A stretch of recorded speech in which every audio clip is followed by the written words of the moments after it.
Good morning, children. How are you all? I hope you will. Okay. Okay. So, today we read a new poem. Poem name is Bhikshuk, written by Suryakant Tripathi Nirala. ये निराला जी की एक बहुत ही प्रसिद्ध कविता है जिसमें इन्होंने एक भिक्षुक का बहुत ही मार्मिक चित्रण किया है. ठीक है, तो ये एक भिखारी की स्थिति क्या होती है समाज में, ठीक है, उसकी एक क्या सिचुएशन होती है.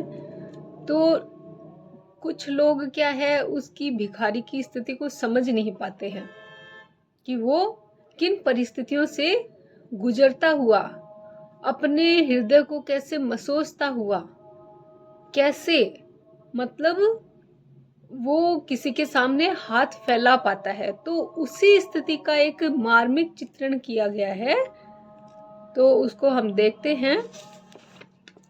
चलिए, ये जो है कविता 3 स्टेंजा के अंदर खत्म हो जाती है.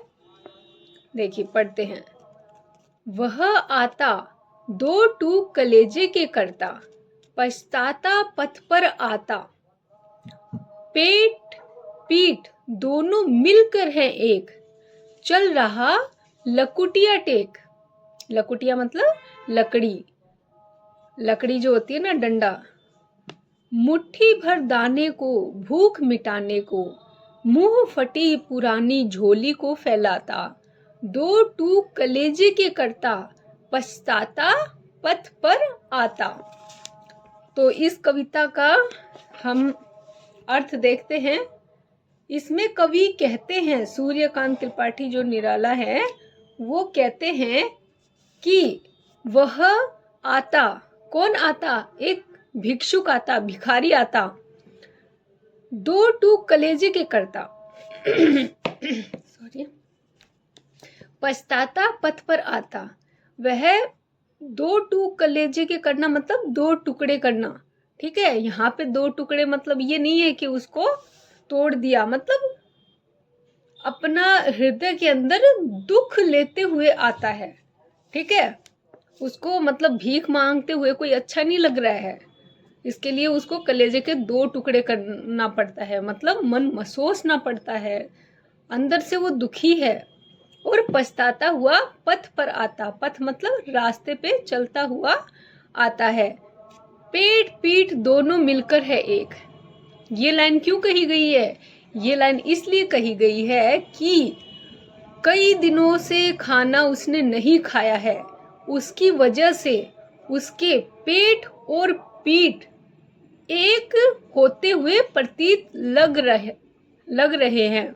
मतलब वो इतना दुर्बल हो चुका है खाना नहीं मिलने की वजह से कि पेट और पीठ दोनों मिलकर एक समान ही लग रहे हैं. समझ में नहीं आ रहा कौन सा पेट है और कौन सा पीठ है. चल रहा लकुटिया टेक. लकुटिया मतलब होता है लाठी, लकड़ी. ठीक है, तो वो उसको टेक टेक कर चल रहा है, मतलब वो इतना निर्बल हो चुका है कि वो ठीक से चल भी नहीं पा रहा है, उसका शरीर इतना कमजोर हो चुका है. मुट्ठी भर दाने को भूख मिटाने को, मुंह फटी पुरानी झोली को फैलाता है. मतलब वो लोगों से एक मुट्ठी भर दाने के लिए, ठीक है, लोगों के सामने अपनी फटी पुरानी झोली को फैला रहा है. ठीक है, वो चाहता है कि उसको कोई थोड़ा कुछ खाने के लिए दे दे, अपनी भूख मिटाना चाहता है. ठीक है, इसीलिए वो अपनी फटी पुरानी झोली लोगों के सामने फैलाता है.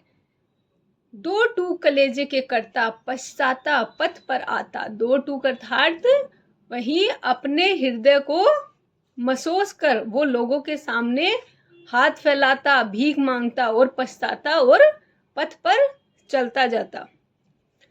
अब नेक्स्ट स्टेंजा है. साथ 2 बच्चे भी हैं, सदा हाथ फैलाए. मतलब उसके साथ 2 बच्चे भी हैं. चलिए, पहले तो मैं स्टेंजा पढ़ देती हूँ पूरा. साथ 2 बच्चे भी हैं, सदा हाथ फैलाए. बाएं से वे मलते हुए पेट को चलते, और दाहिना दया दृष्टि पाने की ओर बढ़ाए।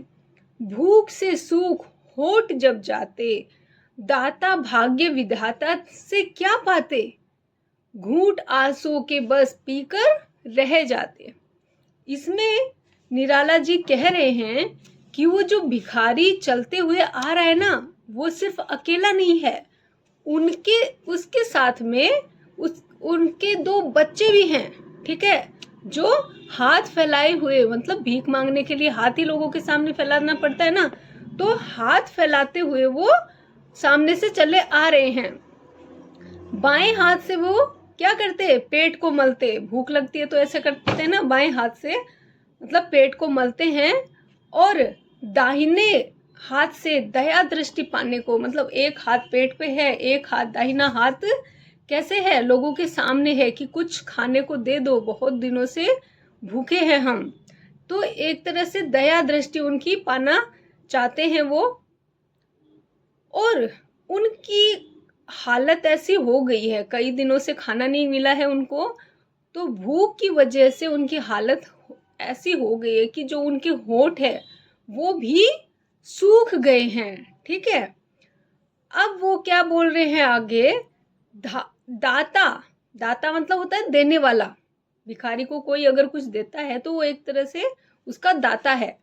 भाग्य विधाता मतलब भगवान, ठीक है, वो दाता और भाग्य विधाता से क्या पाते, मतलब कवि उनकी इतनी गिरी हुई सिचुएशन बता रहे हैं कि उनकी सिचुएशन ऐसी हो गई है, कंडीशन ऐसी हो गई है कि उनका पेट जो है, पेट और पीठ जो है वो पिचक चुके हैं, ठीक है, भूख के कारण, और उनके होठ जो है वो सूख चुके हैं, लेकिन फिर भी वो लोगों से क्या पाते, अपने दाता से और भाग्य विधाता से फिर भी उनको कुछ नहीं मिल रहा है।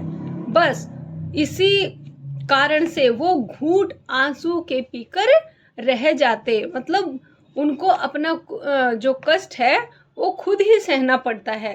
कोई कुछ लोग होते हैं दया दृष्टि दिखा देते हैं, कुछ बोलते हैं चल चल आगे चल, ठीक है, ऐसे करके, तो उनपे ही वो उनके दाता भाग्य विधाता पे उनका जो है जीवन टिका हुआ है। चलिए अब थर्ड स्टेंजा पढ़ते हैं। चाट रहे जूठी पत्तल वे कभी सड़क पर खड़े हुए, ठीक है, ध्यान से सुनिए, चाट रहे जूठी पत्तल वे कभी सड़क पर खड़े हुए, और झपट लेने को कुत्ते भी हैं अड़े हुए। ठहरो अहो मेरे हृदय में है अमृत मैं सींच दूंगा। ये कौन कह रहा है, ये सूर्यकांत त्रिपाठी निराला जी कह रहे हैं भिखारी को। अभिमन्यु जैसे हो सकोगे तुम, तुम्हारे दुख मैं अपने हृदय में खींच लूंगा, ठीक है। तो इसमें अभिमन्यु का जिक्र आया है, तो अभिमन्यु तो जानते हो आप लोग कौन थे, वो धनुधर अर्जुन के पुत्र थे, ठीक है। उन्होंने यहाँ पे जिक्र क्यों आया है, वो क्या थे, मतलब एक तो चक्रव्यूह को भेदना सिर्फ अर्जुन जानते थे, ठीक है, और दूसरा उनका पुत्र अभिमन्यु जो था वो जानता था। जब महाभारत का युद्ध हुआ था तो उनके लिए, उनको फंसाने के लिए, मतलब कमजोर करने के लिए चक्रव्यूह रचा गया, ठीक है। तो अभिमन्यु उस चक्रव्यूह को तोड़ते हुए आगे बढ़े एक वीर की तरह, ठीक है, जबकि उनको आने का रास्ता नहीं पता था, सिर्फ जाने का ही रास्ता पता था, वो वापस नहीं आ सके थे।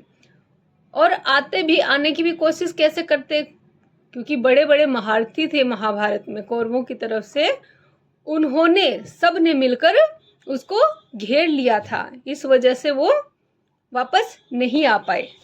इसीलिए अभिमन्यु कितने शूरवीर थे, ठीक है, तो इसीलिए उनका जिक्र आया है कि उनकी तरह डटकर सामना करना चाहिए, आगे बढ़ते रहना चाहिए, ठीक है, हार नहीं माननी चाहिए। और ये अभिमन्यु का जिक्र कई बार क्या है क्वेश्चन में पूछ लिया जाता है, इसीलिए मैंने बताया। फिर नेक्स्ट है ये अमृत में सींच दूंगा, यहाँ से अमृत यहाँ पे जो अमृत आया है तो उसका क्या मतलब निकलेगा? यहाँ पे है अमृत मतलब प्रेम का भाव भी हो सकता है, ठीक है, अमर कर देने वाला पदार्थ होता है वैसे तो अमृत, लेकिन यहाँ पे क्या है, प्रेम का भाव है। किसके लिए है? कवि का एक भिक्षुक के प्रति, और वही वो समाज में वही प्रेम भाव वो सबके मन में, समाज के जितने भी लोग हैं सबके मन में एक भिक्षुक के प्रति भरना चाहते हैं, ताकि कोई उन्हें ऐसे मतलब बेइज्जत करके ऐसे ना निकाले, ठीक है। जब वो कुछ हमसे मांगे तो बेइज्जत करके मतलब उनसे मुंह ना मोड़े, ठीक है, जितना पॉसिबल हो सके उनकी थोड़ी मदद करें। अब देखो उनकी कंडीशन क्या बताई गई है इस स्टैंजा के अंदर।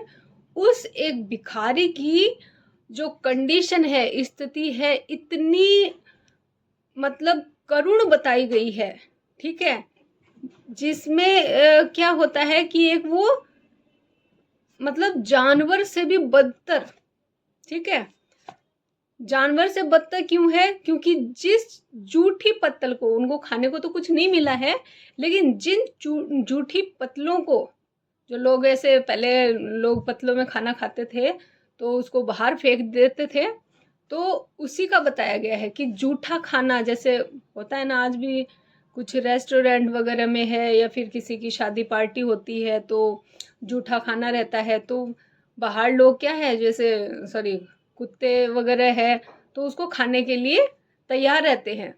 तो उस भिखारी को जब कुछ नहीं मिलता है तो उन जूठी पत्तलों में से वो उठा के, कुछ अन्न उठा के वो अपना पेट भरना चाहता है, अपने भूख को शांत करना चाहता है, लेकिन उस पर भी कुत्ते आ जाते हैं, ठीक है, और उनसे वो जूठी पत्तले क्या कर लेते हैं, छीन लेते हैं। मतलब उनको वहां भी कुछ खाने को नहीं मिलता है। उनकी स्थिति इतनी दयनीय है हमारे समाज में।